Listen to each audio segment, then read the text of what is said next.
Assalamualaikum warahmatullahi wabarakatuh.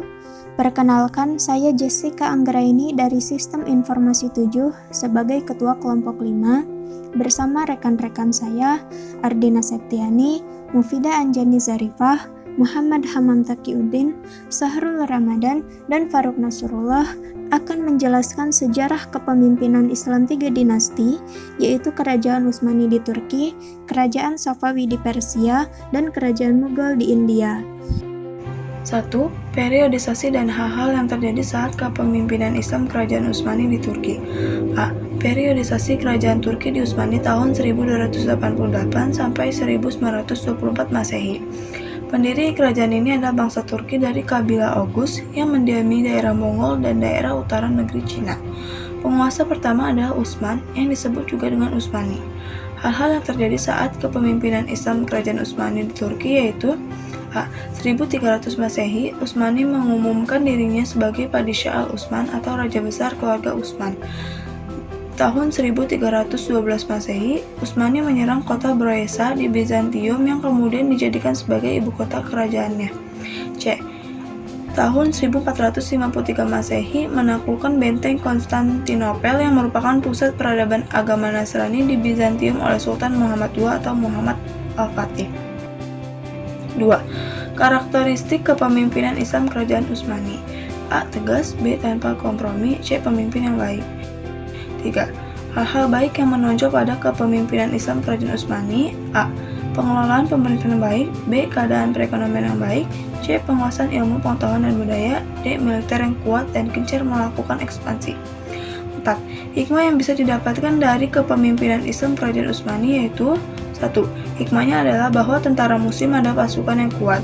Konstantinopel jatuh ke Turki Utsmani yang dipimpin oleh Sultan Muhammad Al-Fatih. 2.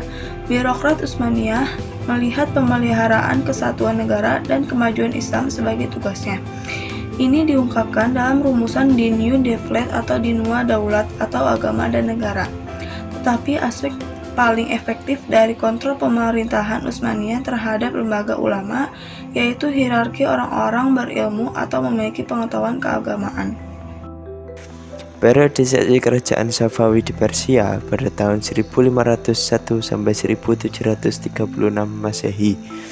Kemajuan dalam berbagai bidang agama Islam yang dibina oleh Utsman bin Artaqol mengalami kemajuan di berbagai bidang seperti kemajuan bidang ilmu pengetahuan, bidang ekonomi, arsitektur, kesenian, dan tarekat. Cucunya Syah Ismail Safawi dapat mengalahkan dinasti-dinasti lain, terutama kedua suku bangsa Turki, sehingga dinasti Safawi dapat menguasai seluruh daerah Persia. Turki membawa pengaruh cukup baik dalam bidang ekspansi agama Islam ke Eropa. Kemajuan lainnya antara lain dalam bidang militer dan pemerintahan, bidang ilmu pengetahuan dan budaya, serta dalam bidang keagamaan.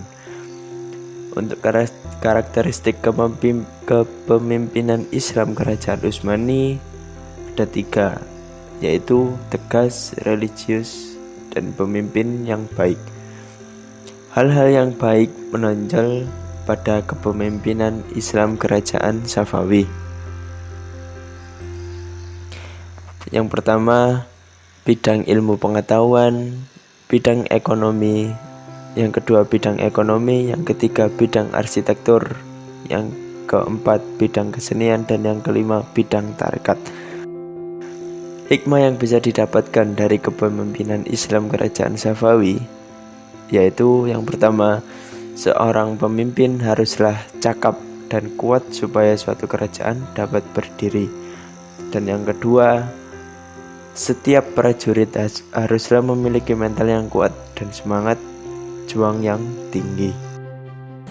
Periodisasi Kerajaan Mongol di India pada tahun 1526 sampai 1857 Masehi. Kerajaan Mongol di India dengan Delhi sebagai ibu kota didirikan oleh Zahiruddin Babur pada tahun 1482 sampai 1530 Masehi, salah satu dari cucu Timur Leng. Ada beberapa hal yang terjadi pada periodisasi ini, yaitu yang pertama, pada tahun 1482 sampai 1530 Masehi, Zahiruddin Babur mendirikan kerajaan Mongol di India dengan Delhi sebagai ibu kota.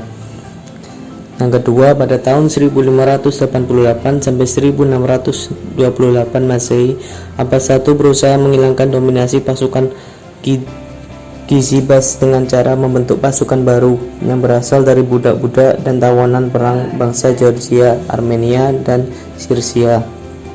Abbas I mengadakan perjanjian damai dengan Turki Utsmani dengan jalan menyerahkan wilayah Azerbaijan, Georgia.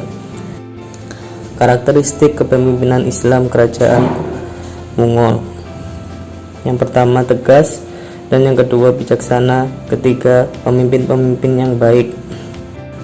Hal-hal baik yang menonjol pada kepemimpinan Islam kerajaan Mongol: stabilitas politik, kemajuan sektor pertanian dan perindustrian, seni arsitektur merupakan bidang yang mencapai kemajuan terbesar kerajaan Mongol.